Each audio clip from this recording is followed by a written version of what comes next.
Yeah. Hi guys, welcome.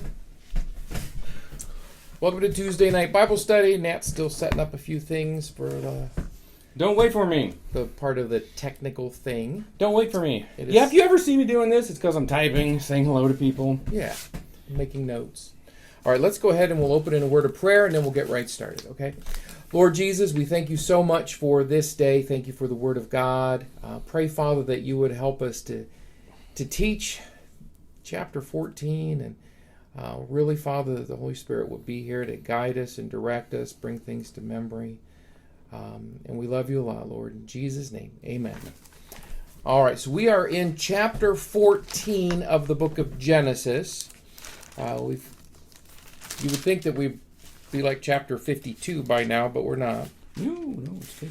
So last week we talked about Abram and how he had gone down into Egypt, and he had almost lost his wife, but he received a bunch of treasures. He came back. We skipped ahead to chapter 20. We talked about Abram almost losing his wife again, but instead getting a bunch of treasures. And then we came back to chapter 13 where Lot and Abram separated, and the Lord has finally just really reiterated his promise of blessing to Abram. And Abram is currently stationed in the Judean hill country in Mamre. Mamre, if you'll remember, was kind of right in the middle. It's actually right down here where this orange X is at, but don't worry about it. I'm going to give you a close-up here in a minute. So basically go to the top of the Dead Sea and then move left a little bit, and that's about where Abram is at. And it says in chapter 14, I'm going to read the first four verses here for a second. It says, "And it came to pass in the days of Amraphel, king of Shinar, Arioch, king of Elasar, Chedorlaomer, king of Elam, and Tidal, king of nations, that these made war with Bera, king of Sodom, and with Bersha, king of Gomorrah, Shinab, king of Admah, and Shemabir, king of Zeboim, and the king of Bela, which is Zoar, whatever his name is. We don't know his name. Zoar and Bela, that's just the name of the city. All these were joined together in the Vale of Siddim, which is the Salt Sea. 12 years they served Chedorlaomer, and in the 13th year they rebelled." Now that is like an introduction. Okay, Remember how a lot of times when you're reading the Bible, God will give you an introduction, and then he will expand on it. And we saw that happen in the book of Genesis earlier on with Adam and Eve, and it kind of throws people for a loop because it makes it seem like there were two creations or three creations. Well, this is going to look like there's two battles if we're not paying attention. Now, I'm going to do the old-fashioned thing. I'm going to tell you what I'm going to tell you, then I'm going to tell you, and then we might actually look at what I just told you, okay, just to kind of repeat. This was an introduction. What he's saying is that there are four kings: Amraphel, Arioch, Chedorlaomer, and Tidal. These guys are going to fight against five kings: Bera, Bersha, Shinab, Shemabir, and whoever the king of Zoar is, and they don't tell us his name. And it says that these five guys, these five kings, had served Chedorlaomer for 13 years, and in the 13th year, they rebelled. We're not going to pay taxes anymore. We're not going to take this anymore from you guys. And these four rise up and are going to go squish them. All right? Now, because that's what you do in the old times. Yeah. Now, I've got my map here. Nat, watch my map. Make sure my map goes good. I'm going to have to kind of hold it a little bit in front because I've got to be able to see it. I can't see through it this time. So these are where the kings are at, the four kings. They're over here in the Ur of the Chaldees area, the Mesopotamia area. We have Elam, which was what? Chedorlaomer. We have Tidal, king of nations. We have Arioch, king of Elasar. And then we have Shinar, which was Amraphel. Chedorlaomer is actually the head cheese. Cheddar cheese, you know. Wait. You didn't. Yes, I did. So this is Chedorlaomer. Yeah. That's how you'll always remember who he is. Chedorlaomer. He's from Wisconsin. I was going to say he's for the Packers. He's for the Packers. He's the big cheese. Cheesehead. Yes, he's a cheesehead, and he's got 3 kings that are going to go with him, that are confederate with him: Amraphel, Arioch, and Tidal. And they're going to come down and they're going to teach the people a lesson, so to speak. Now, they're going to come down through here, and before they can get to the 5 kings, they're going to take out these guys, the guys here, and then since they're going, they might as well just come all the way down into the wilderness to El Paran, which is actually over here, and wipe out those guys. And then they're going to hit these guys on the way back up. And then they're going to come to these guys. They're going to wipe them out. And then they're going to cross over, and then they're going to take on the 5 kings. So it's not like they come here and they fight the 5 kings right off the bat. They're actually going to wipe out everybody along the way, slaughter, and then they're going to go up to the 5 kings, and they're basically going to say, "We're going to take you out." And then let's look at that in the Bible. Stay tuned. Stay tuned. It's a cliffhanger. What happens? All right. So it says, and in the 14th year, yes. Remember they had just rebelled. In the 13th year, 13 is the number of rebellion. What does it mean they served Chedorlaomer? They sent tribute money and things like that. He'd already beat him once somehow. Yeah, he'd already beat him once. Or scared him. And so here they are, even though they're hundreds of miles away. 400, 500 miles away, 500 miles away, going up through the Fertile Crescent, maybe even a little bit farther, and they're sending their grain back that way. They're sending portions of their cattle back that way, probably even portions of their people, their sons and daughters, back to be maidservants and menservants and slaves and everything. Yeah. This was common. I mean, if you were surrounded, like they could be sending stuff over here, but then also at the same time sending stuff to Egypt, just to make sure that everybody leaves me alone. Yeah, absolutely. And you don't want to... Yeah, it'd be terrible to live back then. All right, anyway, let me keep reading. Verse 5, and it says, in the 14th year came Chedorlaomer, and the kings that were with him, and smote the Rephaims in Ashtaroth Karnaim, and the Zuzims in Ham, and the Amims in Sheva Kiriathaim, and the Horites in Mount Seir, unto El Paran, which is by the wilderness. Let's stop. So, I pointed. Okay, there's a lot going on. There's a lot going on. All right. So the cool thing about all this, which I really love, is these first 3 are villages of giants. Because when it says Rephaims, yes, it's giants. Yes. So these guys, they have got their armies together, okay? And this is a very rich area, so you can bet that they've got really good weapons and really good armor and really good camels or whatever they're riding. They come down here, and the first thing that they run into, because they're aiming here, first thing they do is they run into giants, a village of giants. And it says that they smote them. It was the Rephaims. The Rephaims, they smote them. And it says, and then the Zuzims in Ham. Now, remember, I've said a million times, Ham is down in Egypt, and I'm sure you're all thinking, wait a minute. There are different areas that were named Ham. This one here, we actually have evidence that it's here, and it makes sense. So it's right here, just a little bit to the east of the Jordan River. And when it says the Zuzims, that was another tribe of giants. So they come down here. 9-10 footers. Yeah, 9 footers. 10 footers. Big boys. They wiped them out. Wiped them out. This would make a great movie. I could just see the camels and the giants and swords. And he battles this one, he battles this one. They come down to Sheva Kiriathaim, or well said, however you say it. And the Amims are also giants. All right, so let me go ahead and look at a couple of verses here. And I've covered a lot. I want to give you some tidbits. So if you have a pen and paper handy, a couple of things that you might want to make note of. You don't have to, but this is just part of the teaching thing. This could be boring for some people, but some people like little nuggets.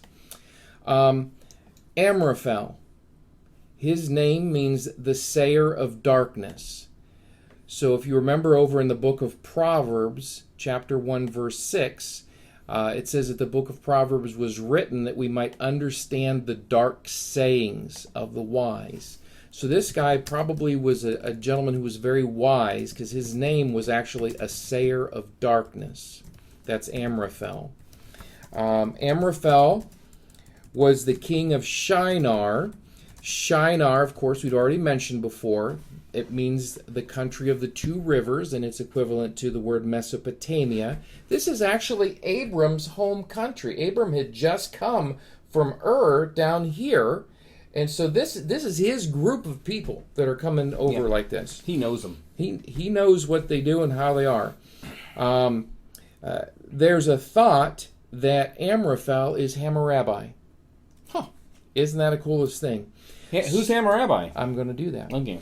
So Hammurabi is famous for the code of Hammurabi, which was basically a stele, however you say it. Mm-hmm. It's one of those pillar things, where it had basically a moral code like the Ten Commandments written. And it would have actually been written before Moses was given the Ten Commandments. So the code of Hammurabi was the first moral code that we know of. It was not the one given by God, though. And sometimes people think that the code of Hammurabi was like a first draft and that Moses got his hands on it and improved it. It doesn't have to be that way. God gave Moses, and he also probably talked to Hammurabi a little bit, and because truth is truth. And truth is truth. You don't kill people. You don't steal from people. Yeah, so the code of Hammurabi, that's what it has. Don't steal, don't... Yeah, it didn't have things like worship God and Him only. It didn't have that one. Didn't have that one. All it was a strictly moral for human code. All right. Arioch, his name means lion-like. Ooh. So Arioch, he's a tough boy. And he is king of Elasar, or Ellasar, Elasar, which is just the word for oak. So just the name of his city. Chedorlaomer means cheesehead. Does not. It means handful of sheaves, like when you take a bunch of palm leaves and you wave them. Could have been the idea of plenty. Could have been the idea of worship. We don't know. And his city was Elam, which means eternity. Yeah. So king forever. Yeah, that's kind of a cool thing. Title, the name title is Great Son, S-O-N. And nations, he's king of nations. It doesn't say that he's got a specific city. So Shinar is not a specific city. Shinar is like the name of the country between the two rivers. It's a region. Elam is a city. Elasar is a city. And nations would be the cities over here. And it's actually the word Goyim. Well, Gentiles. Gentiles. So his name is title King of the Gentiles, or King of Nations. The word is used 143 times for heathen. Yeah. So they're not Israelites, but that's who Title is. Sounds like he's a pretty big king. These are guys that have a lot of people under him. The other thing I want you to see is, well, he didn't have a city, so he's nomadic probably, right? So this is like a group maybe of unsettled people. He could be the king of everything in here. Right. Several different cities, or villagers, or who knows. We don't know. We don't know. All I know is the big cheese was Chedorlaomer from Elam. I'm going to keep saying it. People will remember it. Mm-hmm. Mm-hmm. All right, verse 2 again. He wasn't that mild cheddar. He was sharp. He's extra sharp. Aged. Yeah. All right, now these had made war with Bera, king of Sodom, verse 2. Just still going on with some interesting name things. Bera's name, now remember, this is Sodom and Gomorrah, land of the Sodomites, land of a lot of wicked things. The first time that we're talking about Sodom up in chapter 13, verse 13, it says, "But the men of Sodom were wicked and sinners before the Lord exceedingly." King Bera, his name means son of evil. Yeah. And I could just see his mom. Because the moms named their children. So here's little baby. She's holding the first time she's ever held him, and they say, "What do you name him?" "I'm going to name him Son of Evil." Aww. So that's Bera Junior. and over in Gomorrah, not to be outdone, Birsha's mom named him With Iniquity. So he is with iniquity. His best bud over there is a son of evil. Wow, I did not know that. Yeah, didn't realize it. Yeah. Now, Shinab, he just means splendor of the father. So his mama liked him. Mm-hmm, splendor of the father. Shemabir means lofty flight. Mm-hmm. And again, we don't know the name of the king of Zoar. As for the names of the cities... Could be Zoar. We don't know. Because Zoar he could have been named after. Oh, he could have. Yeah, he could have. Yeah. The names of the cities, Sodom. I actually think, now this is kind of an interesting thought. I think that the cities were named. They had their names obviously before God destroyed Sodom and Gomorrah. But after they were destroyed, they got new names maybe, or it could have been that their names were prophetic, because the name of Sodom means burning. And it's like, good call. Nailed that one. But you guys, if you don't know your Bibles, Sodom and Gomorrah, God rains down fire on them. So Sodom means burning. Gomorrah means submersion. Submersion. Yeah. Now, we're going to cover that in a minute, Yeah. so keep a finger on that word, submersion. That means like water came up and covered it. All right. Admah just means red earth, just like a lot of the area in Egypt we talked about. Mizraim, meaning the two areas in red earth and all that. And then Zeboim means gazelles. But Zoar means insignificant or little. And Is it not a little one? Is it not a little one? And we'll see that too. But it's also called the king of Bela. So Zoar's other name is Bela, which is destruction. So between the 5 cities, we've got burning, submersion, and destruction. Yeah. And I think that a lot of that is prophetic going on. Wow. Yeah, isn't that great? All right, now coming down through... Can you imagine the ribbon cutting ceremony on burning? Why do you want to call it burning? Why? I just have a feeling. Verse 5 talks about these other guys, the Rephaims and everything. I didn't have another name for Rephaims. It just says a tribe of giants. Yes. And they lived in Ashtaroth Karnaim, which is the 2 horns of Ashtaroth. Ashtaroth, remember, was the goddess queen back here in the Chaldees that they worshipped.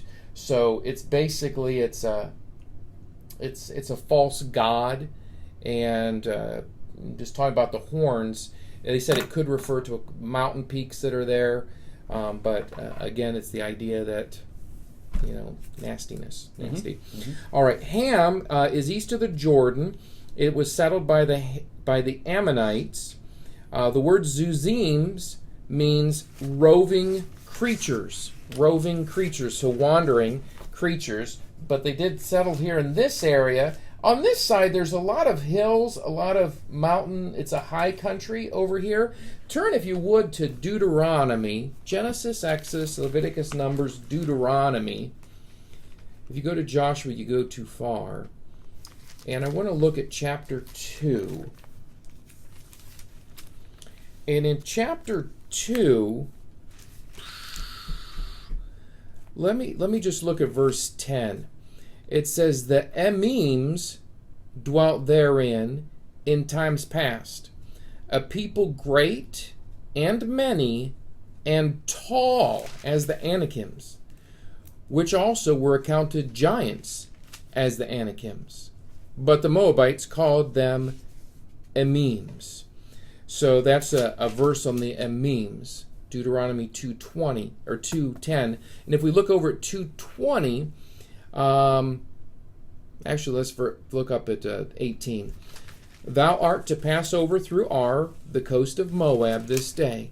And when thou comest nigh over against the children of Ammon, distress them not, nor meddle with them, for I will give thee of the land of the children of Ammon any possession, because I've given it unto the children of Lot for a possession.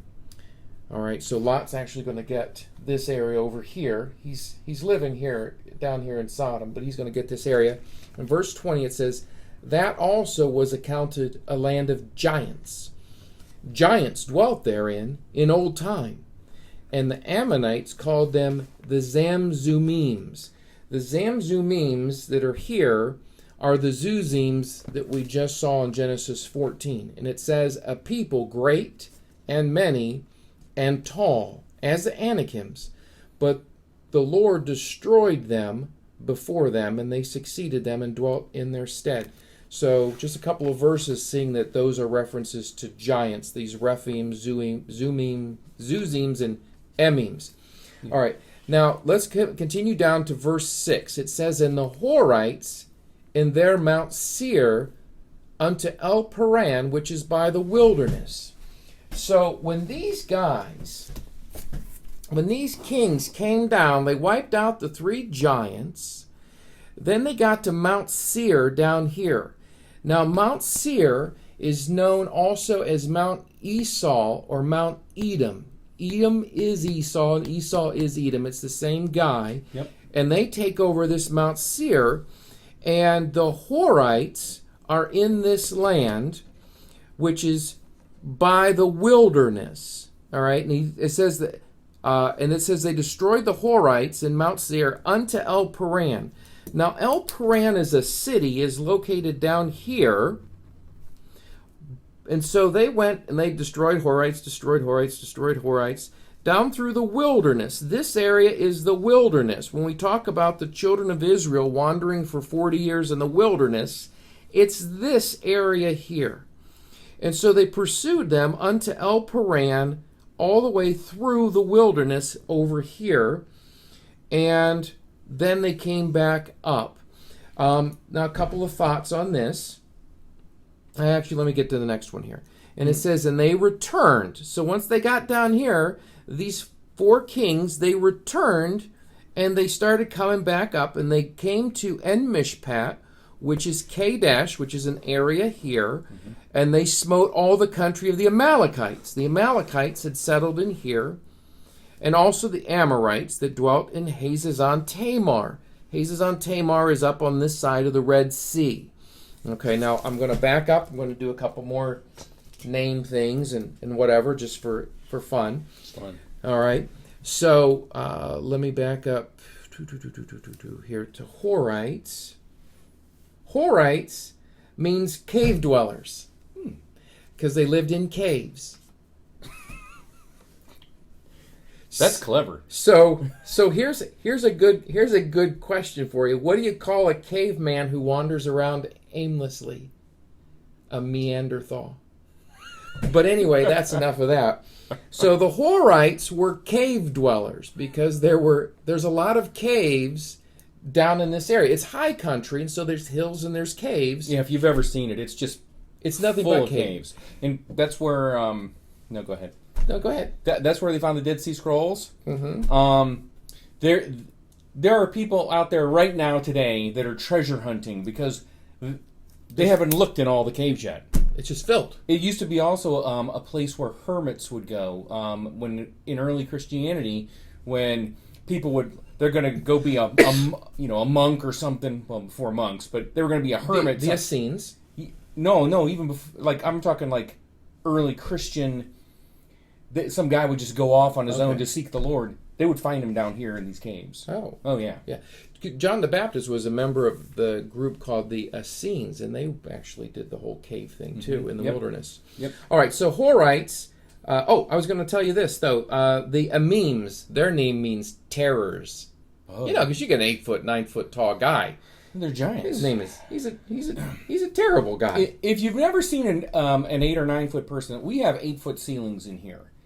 And I can imagine like the top of the windowsill being the bottom of some guy's chin, and he's as wide as that window, and there's dozens of them. That would be a sight to see. I've only seen one guy that tall, and it was freaky. He was not skinny.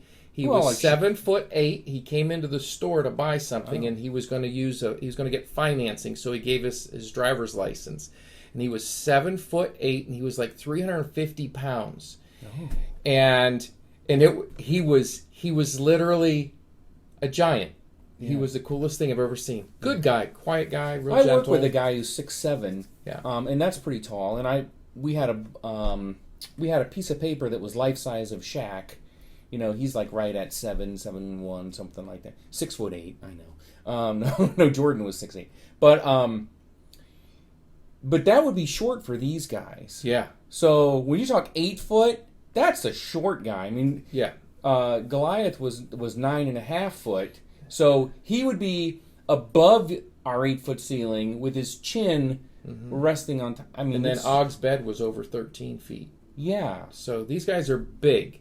Take two people and stack them on top of each other, and that's a normal guy, and now here you've got these guys. Yeah, that's crazy. So Armies, his name means terrors. Mount Seir just means Edom or Esau, and again, that's where the Horites, the cavemen lived. The Neanderthals. El Paran, I got a couple of different names on it, so they just didn't seem like they nailed it down, so I'm skipping that one. Mm-hmm. Kadesh means holy. Mm-hmm. Now it says that the Amalekites. It says they smote all the country of the Amalekites. Now, interestingly enough, the Amalekites don't show up until Genesis 36. Oh, that's what I was over here flipping for. I was like, Amalekites? Yeah, which is so strange. But again, remember, Moses is writing this book to folks that are coming out of Egypt, and he's describing to them the people that they're going to run into. So when he says the area of the Amalekites, they know because they exist in their time. Yeah. But at the time of Abram, there were no Amalekites. Yeah. So Moses writes this 450 years after this, maybe 500 years after this. It's 450-ish. So. And they have been verbally telling the stories of their history while they were in Egypt. So everybody knows the stories of Abraham, Isaac, and Jacob. Everybody knows the story of coming out of Ur, the Chaldees. Everybody knows these stories, and so, but he's putting it down in a book inspired by the Lord. Yeah. So just so you know, if you want to make a note, Genesis 36, verse 12, it says, "And Timnah was concubine to Eliphaz, Esau's son, and she bare to Eliphaz Amalek." There he is. So the Amalekites don't show up for another 22 chapters, which I think is interesting, though, just the way that it got mentioned here. Hazazon Tamar. Let me go here, and it says that now they come down, they wipe them all out, and then they're coming back up to Hazazon Tamar. And I've got another map I'm going to show you, because now we're going to get into the good stuff. Hazazon Tamar means the pruning of the palm trees, and it is the ancient name for En-Gedi. And it says that, again, the Amorites are there, which, anyway. So these kings, they go right on past the 5 kings. Remember, this whole thing started with these 5 guys rebelled against Cheddar and his friends. All right? They kill all the giants up here and then drive right on past these guys, wipe out all the folks down here, keep going, then circle around, come back up this way to Hazazon Tamar, and wipe out the folks there, the Amorites. these guys have basically been circled. Anybody who could help them on this side is gone. Mm-hmm. Anybody that can help them down here is gone. And now they've come back here and they're going this way. Now I'm going to show you something that is really crazy, and I've never heard anybody talk about it, but I'm going to show you something crazy. This is the Salt Sea. Yes. This is where the Army is at. Not Navy, the Army. This is the guys that they're going to fight against. And it says in verse 8, "And there went out the king of Sodom, and the king of Gomorrah, and the king of Admah, and the king of Zeboim, and the king of Bela," the same as Zoar, "and they joined battle with them in the vale of Siddim." Which is the valley of Siddim. Which is the vale. Vale means plain or field. Oh, it's not valley. Okay. I thought the same thing. I looked it up. That'd be cool if it wouldn't. Yeah, it's the plain or the field. Of Siddim. Siddim. The I-M is supposed to be im, like cherubim, not cherubim. You can say it like English people, though. I was going to say. All right. So Siddim. Now look at verse 3. All these 5 kings and these 4 kings that are over here in Azaz Tamar, they were all joined together in the vale, the field of Siddim, which is the Salt Sea. What? Hold on. He literally just told you. He literally just told us there was no water here at this time. The Dead Sea... Wait, okay, you gotta read... If you're not looking at it, you gotta look at it. It's in verse 3. Yeah, do it again, because maybe you'll get it. Yeah. No, I got it. Yeah. All these... So this is the... 4 kings and 5 kings. 4 kings and 5. 9 kings worth of military. All these were joined together in the vale of Siddim, which is the Salt Sea. Not beside the Salt Sea, not underneath the sea. It is the Salt. Currently, remember this is Moses, and he's talking to his recently released slaves, and he says, "See that Salt Sea over there? That used to be a field. It used to be called the Vale of Siddim. Siddim. Siddim. Now, the word Siddim, that's slime pits. Yeah. Remember back way when Noah was building an ark, and he pitched it with slime. Pitched it within and without. And we talked about how the word there was for slime was like an asphalty tar stuff. No, that was the Tower of Babel mortar. Oh, the Tower of Babel. That's right. Tower of Babel mortar. What's the verse on that? That would be in chapter 11 in verse 3. And they had brick for stone, and slime had they for mortar. Slime there is referring to like asphalt pools that just sit on the surface, and they could use it to build things with, because when it gets in the sun, it hardens. So here, this field is all of this. All I can think about is the Brea tar pits in California. That's right. With the the triceratops getting stuck in it. Yes, only this time it's going to be kings. All right, so just picture this. This is no longer here. It's a big green field covered with asphalt open tar pits. Tar pits, giants, and 9 kings. This is a great movie. This is the best movie. I can't believe we haven't done this into a movie yet. All right, so these guys come, now they're here. They've all wiped out everybody. They're starting to come this way. And these 5 kings decide, hey, we're going to join against them in this area here. Why? Because we know it. We grew up in those slime pits. So they're just going. That's where the battle's going to take place. All right, verse 9.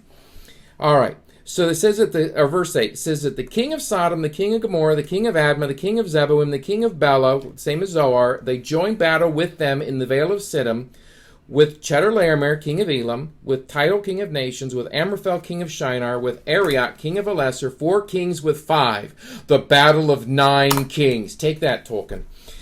And the vale of Siddim was full of slime pits, these tar pits. And the kings of Sodom and Gomorrah fled. Cowards. But you know what? These guys had just taken out village after village of giants. And here you hear something else. This was like the standard practice back in the day. When you defeated a city, you conscripted its strongest guys. Because they don't have a place to go back to now. right? So it's like you have two choices. You can fight now on our side, or we can kill you right here. Oh, and we'll let your kids live. Okay. Yeah. So that's what. So the army was continually growing and getting stronger the entire time it was doing this. Yeah. They have a cave troll. Anyway, that's a Lord of the Rings reference. Anyway. Wrong movie. So anyway, here's what an archaeologist said. Archaeologist Nelson Glueck documented the destruction of these kings. He went out there and he dug up these cities all over here. He dug up the city. He says, I found that every village in their path had been plundered and left in ruins, and the countryside was laid waste. The population had been wiped out or led away into captivity. For hundreds of years thereafter, the entire area was like an abandoned cemetery, hideously unkempt, with all of its monuments shattered and strewn in pieces on the ground. Yeah. So they took some captives. They left everything a mess. All right, and now we're gonna battle here in the middle of this big field. All right, and it says the Vale of Siddim was full of slime pits, and the kings of Sodom and Gomorrah fled and fell there, and they that remained fled to the mountains. Now remember, there's no water here. The mountains are going to be on either side. There's going to be mountains here, but there's also going to be mountains over here in the hills of Judea. Mm-hmm. Okay, and this is Mamre. This is where Abraham is at. So some of these guys are going to go this way. Some are going to go this way. It says, and they took all the goods of Sodom and Gomorrah and all their victuals, which just means their foodstuffs. It's pronounced victuals. Victuals. I always say victuals. I know. And everybody pronounces it victuals. That's because it's spelled that way. I know, but it's victuals. And they went their way. It says, and they went their way. Now, if they would have stopped there, we wouldn't even know about it. It would be over and done with. But look at verse 12. And they took Lot. Ooh, shouldn't have done that. Mm-mm. Abram's brother's son, who dwelt in Sodom, and his goods, and departed. Now, a couple things first off we should note about Lot here. When we first saw Lot in Sodom, it says he was pitching his tent towards Sodom, and now the Bible is saying who dwelt in Sodom. Later on, whenever we get to the destruction of Sodom and Gomorrah, we're going to see that he was sitting in the gates of Sodom as one of the leaders. Yep. So Lot is making bad choices. All right. Now, verse 13. So the battle's been won. These guys have wiped out everybody. They've wiped out all the people down here, all the way down here to come back up here. Now they've wiped out these guys. All right. And now they're heading back up. They've won. All right. That's the thing. They've won. Now they're heading back up this way, and they're going to go home over to the Fertile Crescent. I don't know if they're going to go home back over this way. All right, and it says, and there came one that had escaped. Boy, the Bible is full of that one guy who escaped. It happens in Job. It happens with David and Saul. Anyway, it says, and told Abram the Hebrew. First mention of the word Hebrew there. Yeah, first mention of the word Hebrew. I had written that down. I know it just means wanderer, but I can't remember where I wrote it. All right. So, and there came one that had escaped, and he told Abram the Hebrew, for he dwelt in the plain of Mamre, the Amorite. Okay, now remember, the Amorites had dwelt in Hazazon Tamar. Amorites had dwelt in Hazazon Tamar. These guys here are also Amorites, so they're blood, okay? And Abram is living with the Amorites, and of course they've made leagues with each other. So it says here that he was in the plain of Mamre. That's actually a guy. His name is Mamre. Hi, Mamre. Hi. And his brother, the brother of Eshcol, the brother of Aner, and these were confederate with Abram. They'd made leagues. So now we've got 4 guys. Abram, Mamre, Eshcol, and Aner. All right? And when Abram heard that his brother, which is a nice way of saying nephew, his brother's son, his brother, it was blood. Brother. And when Abram heard that his brother was taken captive... Well, you just got to stop. So in the Old Testament, they did that all the time. Thank you. Yeah, so they would call you brother because you were a relative through the brother. A grandson could be the son. Yep. And so... They just kind of smashed everything together. Yeah, it's a relative. It's a blood relative. Yeah. All right. It says, and when Abram heard that his brother was taken, he armed his trained servants, born in his own house, 318 of them, and he pursued them unto Dan, which is way up here, and he divided himself against them, he and his servants, by night, and smote them, and pursued them unto Hobah, way up here, which is on the left hand of Damascus. It's actually a little bit east. About 30 miles, maybe. This? No, from Dan to Hobah. Yeah. He chased them for 200 miles. Oh, it's 200 miles from down here. Yeah. All the way up to Hobah is 200 miles. I plotted it. He chased them for 200 miles. Abram was a dude. Yes, he was. And it says and he brought back all the goods, and also brought again his brother Lot and his goods, and the women also, and the people. Now we're going to stop there for a second and just appreciate Abram. Just appreciate Abram. He had 318 trained servants. Somewhere along the line, Abram said to himself, I'm going to need a military. I'm going to need military. He didn't wait to arm himself. He didn't wait to train them. Yeah. They were already trained. Yeah. 318. Plus he had his three friends. Another thing I want you to realize that every one of the kings so far has been like except for these two, Tidal and this other guy, they've been kings over a city. So like a mayor. They were mayors. So this is a battle of the 9 mayors. Okay, king sounds so much better. But they were mayors. Yeah. And the towns were very small too. So you might have 300 people in a big city back then, 400 people in a big city. We know that like Jericho, the Battle of Jericho, we know that it was only like 600 feet on a side or some side. They're small compared to what we think. They're bigger in our heads. They're much bigger in our heads because we're thinking like, Akron, and it's not. It's not millions of people. It's not even Ravenna. They're not. No, they're not. They're not. They're smaller. They're smaller.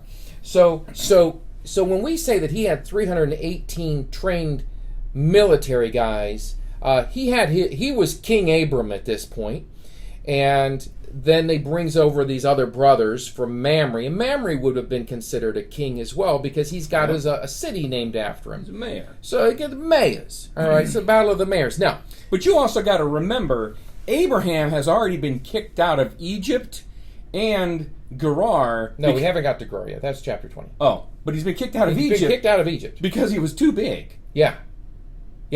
He was kicked out of Egypt because he was too big. He's got camels and donkeys. And God's blessing him every time he turns around. He's got money, and he's developing trade with all these things because he's got herds and cattle, and he's trading, and he's every time bartering. He sneezes, everything multiplies because God is blessing him. Yeah. So these are the 318 that were born in his house. These are the 318 that were born in his house, so they're loyal. Well, not only that, it doesn't say he only took them. It could have been those 318 plus how many ever weren't born in his home. We don't know that it was only 318. Yeah, we don't know that. It says, but he armed his trained servants. I love the fact that they were already trained. Yeah. 318. Now I got to do this. Uh-oh. Every once in a while you find a nugget whenever you're looking into Hebrew stuff, because I like to look up words and I'm like, it says that they were armed. He armed his trained servants, and the word armed. I was going to grab. I don't have one here. I don't see a. Where's the knives at? I have a knife. A little knife. No. I need a full knife. Anyways, that's fine. The word armed. Yeah, I don't need that. Not bigger knife. No. I need the scabbard. Oh, the scabbard. Yeah, but that's okay. We can use our imaginations. Look, I brought one with me. Oh, there it is. It's right a here. sheath, actually. So the word for armed, here's my sheath, means empty. So when it says that he armed his trained servants, the Hebrew says he emptied his trained servants. And they said that the idea is an empty scabbard, because your scabbard is empty if you're holding your weapon in your hand. Huh. Right. So the word also has the idea of an ointment poured out. Huh. So armed is the word ruch, and it means empty or poured out. Let's look at Luke 7:36. Because every once in a while you find a nugget. That's a nugget. So in chapter 7 of Luke, Matthew, Mark, Luke, in verse 36, Jesus is a couple of days away from being crucified. And it says, and one of the Pharisees desired him that he would eat with him. And he went into the Pharisee's house, and he sat down to meat. And behold, a woman in the city, which was a sinner, when she saw that Jesus sat at meat in the Pharisee's house, brought an alabaster box of ointment. And she stood at his feet behind him, weeping, and began to wash his feet with tears, and did wipe them with the hairs of her head, and kissed his feet, and anointed them with oil. Look at Matthew chapter 26, and I never saw this before either. In Matthew 26, in verse 6, right at the very beginning, Matthew's a long one. Same thing, it says, and when Jesus was in Bethany in the house of Simon the leper, I don't know if it's the same thing, I can never keep these things straight, but it's right, I'm assuming so because it's right at the end, right before, it was 2 days before he's crucified. It would be highly unusual to have two. Here again, 2 days is the feast of Passover, and the Son of Man is betrayed to be crucified. So so this is the same thing. Now when Jesus was in Bethany in the house of Simon the leper, there came unto him a woman. This is the house of Simon, and the other one was in the Pharisee's house. He went into the Pharisee's house and sat at meat, and I don't think Simon the leper was a Pharisee. But anyway, there came unto him a woman having an alabaster box of very precious ointment, and poured it on his head as he sat at meat. This lady here, she poured it on his feet, and this lady here, she poured it on his head. It could have been two then. I never noticed that before. There's a song that I love, a Broken and Spilled Out. Broken and spilled out, just for love of you, Jesus. Oh, it's a good song. That's a good song. Yeah. Talk about being broken and spilled out for the love of Jesus. The idea is you don't hold anything back. Mm-mm. You go to Jesus and you give him everything. You're just broken and you spill out at the feet of Jesus, at the head of Jesus. They completely covered him head to toe, literally, in ointment and preparation for the cross. I always think that the one thing we don't hear about whenever you hear a sermon on the cross is how beautiful Jesus smelled. Yeah. When they brought him before the soldiers, and the soldiers were smiting him on the face and stripping him of his clothes and whipping his back, and when they put the nails in his hands and in his feet and he lifted him up on the cross, you don't realize that he's literally been covered in essential oils. Oh, yeah. He smells so beautiful. Yeah.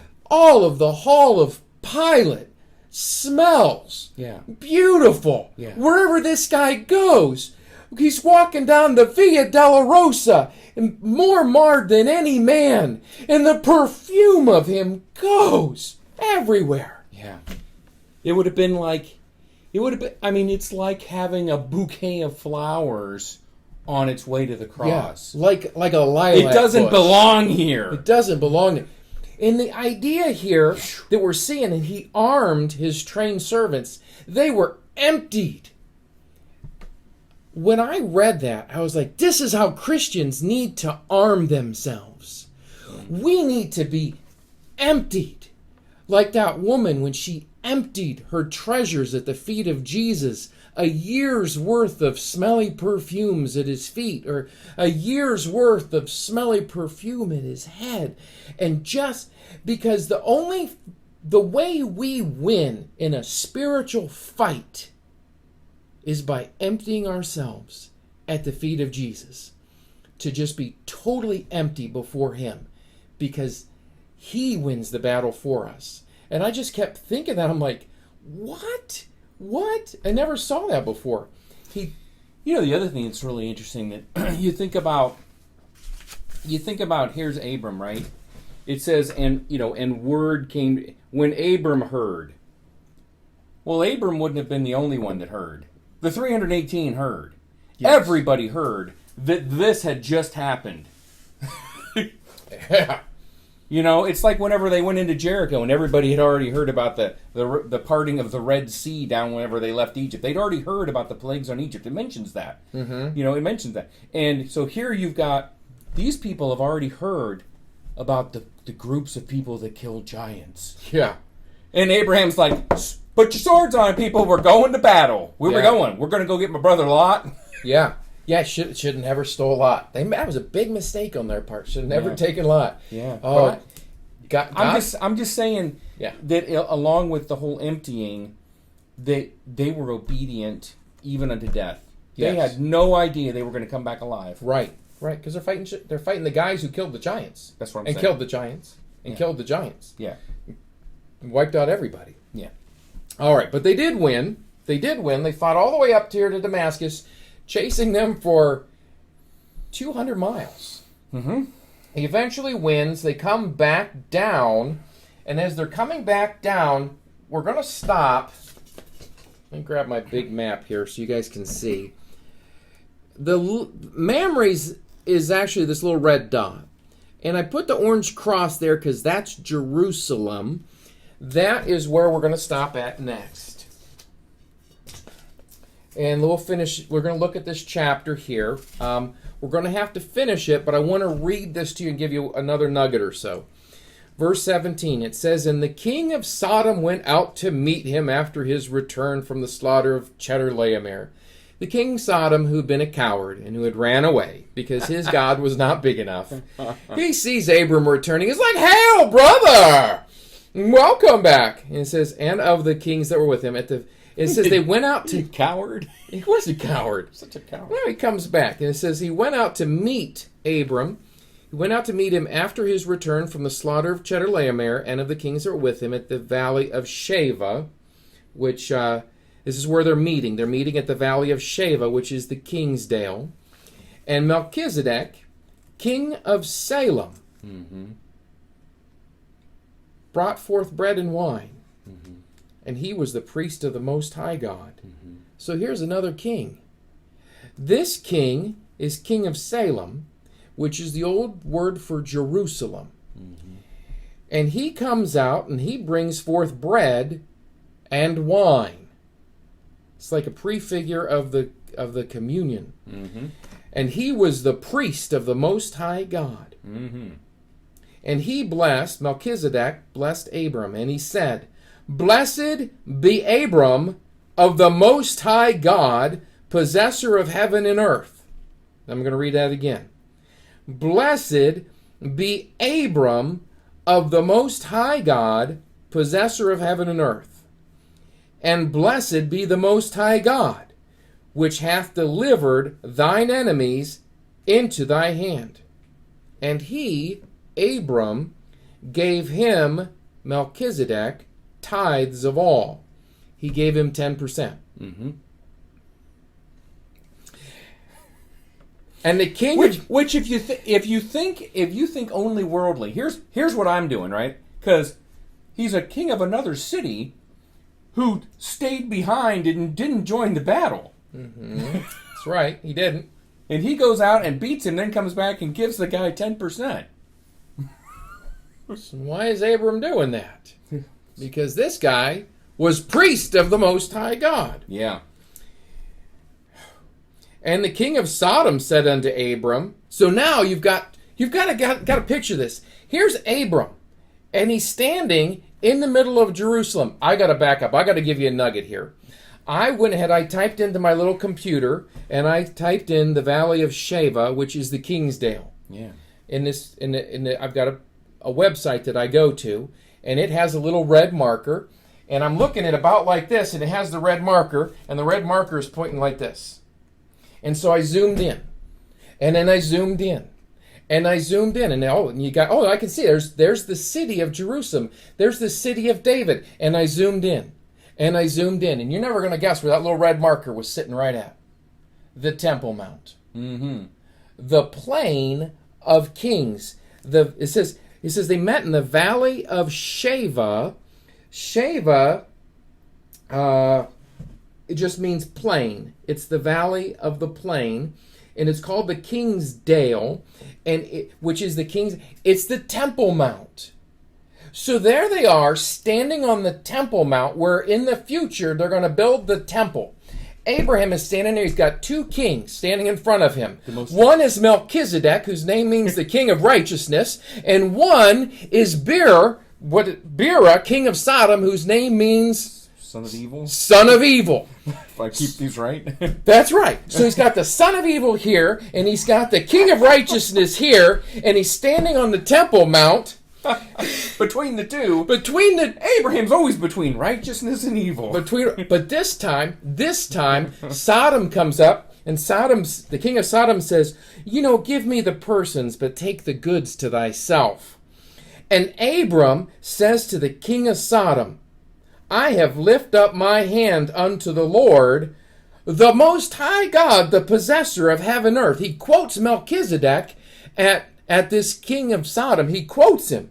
The Most High God, that I will not take from a thread, even to a shoe latchet, and I will not take anything that is thine, lest thou shouldst say, I have made Abraham rich, save only that which the young men have eaten, and the portion of the men which went with me, Aner and Eshcol and Mamre, let them take their portion.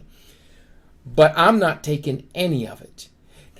Because it's dirty. Because it's dirty money, and God has already promised to bless Abram, and he sends little Melchizedek out there as a reminder. Look, Abraham's got this enormous faucet that turned on years and years ago called the blessings of God. And the devil is over there going, you want to trade that for this? Because you can turn this on and you can be blessed of King Sodom. You can be blessed by King of Sodom. No, I'm not going to take a blessing from you because I want this to be my blessing. That's right. The spout of God. And it happened right there in Salem. Yeah, in Jerusalem. And the word Salem means peace. Yeah. Melchizedek is first called Melchizedek, which means king. He's king of righteousness. Mm-hmm. And then he's also king of Salem, which means he's the king of righteousness, and then he's the king of peace. And to me, this whole thing right here, this is a movie. This is the most incredible movie that you've ever seen, and it happened in real life. And just see, they get home, and Abram is tired. They're super tired, but they just beat these kings. Who knows what kind of havoc is going on back over here, because they've been wiped out up here. We don't know what kind of havoc that played back over here in Mesopotamia. If Hammurabi is getting wiped out, and all these kings are getting wiped out up here in Damascus area, in Hoba. Hoba means hiding place. They were trying to hide up there, and he rooted them out and wiped them out. Anyway, guys, it's about 8 o'clock. I can't talk more about Melchizedek. There's a lot I would like to talk about him, but we just don't have time. I might do Melchizedek next week, just to kind of help you see how he comes into the New Testament. But the point that I want you to see, because it is an RU Bible study, is the devil may be after you. And the devil may have taken out many, many, many big guys. Yeah. He doesn't have to take you out. Right. He doesn't have to take you out. You have something stronger. You have God on your side. I was thinking about all the false religions over here and how the false religions of this world are just wiping out people. They've taken out many strong men. They take out so many people. They don't have to take you out. The New Age stuff, it's everywhere. It doesn't have to take you out. Horoscopes. It doesn't have to take you out. All that junk. It doesn't have to take you out. That's in the Bible, by the way. Horoscopes, all that stuff's in here. And he condemns it. He condemns it. Yeah. It's bad. Don't do it. Yeah. So the thing that I've seen is it, again, in the life of Abram, is he's a man who honors God. He's a man who has made God his source and his dependency. And when he does what he needs to do, but he doesn't do it with an arm of flesh. He does it through. He never forgets. No. This is the God of heaven and earth that I serve. He never forgets that. Sodom went home. He went home with his people. He went home with his stuff, and he went home with his blessing. Yeah, everybody went home, and we find out that Lot did not stay with Abram. Yeah, he didn't learn a thing. Lot didn't learn a thing. Sodom and Gomorrah, the kings of the Vale, didn't learn a thing. He learns with Lot stays with Sodom, and next time we see him, he's one of the elders sitting in the gates. You literally, you sit there and you're like, directly up here is the King of Righteousness, King of Peace, the priest of the most. They had truth right there. If they wanted to get it, they could have got it. They didn't want it. Yeah, they didn't want it. But Abraham did. Yeah. So empty your sheath, stay armed for God, and trust in Him. And when you win, give your money to God and honor Him. We'll talk about tithing next week. Yeah. Honor the Lord. Honor the Lord. Let's pray. Lord Jesus, thank you so much for your blessings. Thank you for this really, really crazy chapter in the Bible where we learn that the Dead Sea wasn't there. And where we see all these villages of giants getting wiped out, and where we see a little God follower taking on these big armies and getting the victory. Lord, you are amazing, and we just thank you for this book. Take care of everybody. Bless them, and may we come back again next Tuesday. Amen. Amen. Good night, everybody. Bye.